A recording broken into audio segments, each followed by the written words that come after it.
She is best known for throwing tables around on The Real Housewives of New Jersey, but tonight, Teresa Giudice is facing drama of a much more serious variety. She and her husband Joe are looking at possible jail time after pleading guilty to charges of fraud. They're not the first reality stars to deal with off-camera disaster, and ABC's Amy Robach spoke to Teresa one-on-one.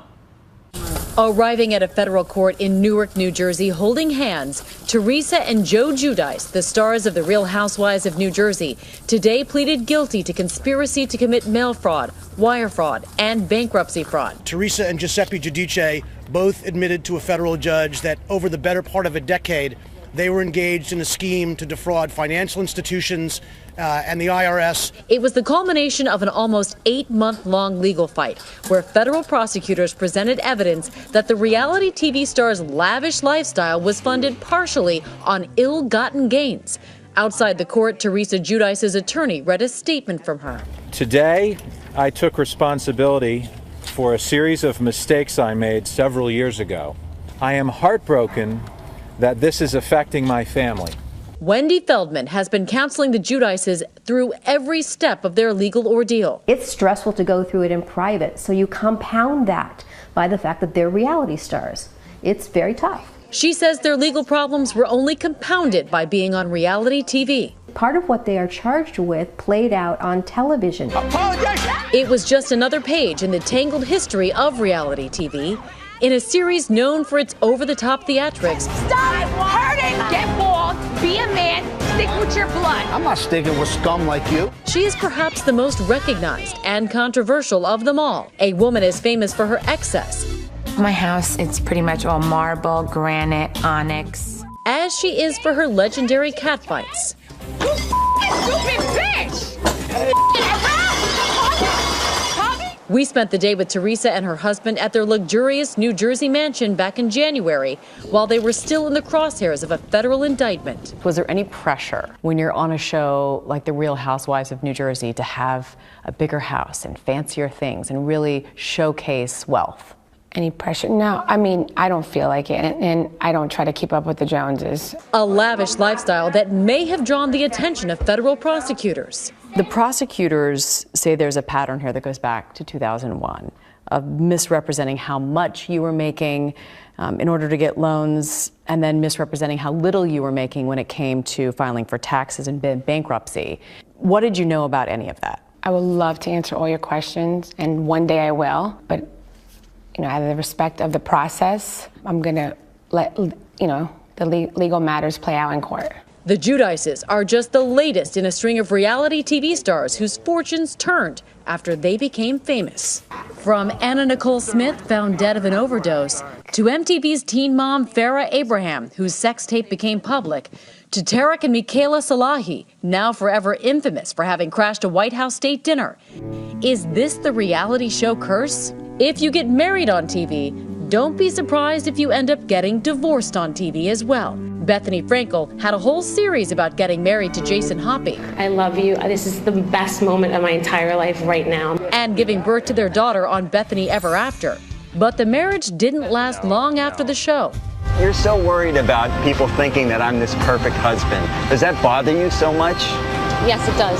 It does. Then I'm done. I'm going through a brutal, brutal time. I think Bethany Frankel has tens of millions of dollars or hundreds of millions of dollars, but understand this doesn't make you happy. Real Housewives of Beverly Hills star Camille Grammer was married to Frasier's Kelsey Grammer when filming started. The minute I stop looking for the perfect woman, she lands right in my lap. But the couple called it quits at the end of the first season. Camille Grammer is one of Howard Bragman's clients. I think Camille entered Housewives without understanding what was going to happen. I always tell my clients that there's reality and there's reality TV, and don't get the two confused. But it's not just their love lives that get reality TV stars in trouble, with every move being documented by cameras. Now that is how you carve a pumpkin. It's all too easy to say something that gets you in hot water. The A&E show Duck Dynasty came under fire when their patriarch, Phil Robertson, told GQ magazine, "Start with homosexual behavior and just morph out from there. Bestiality, sleeping around with this woman and that woman."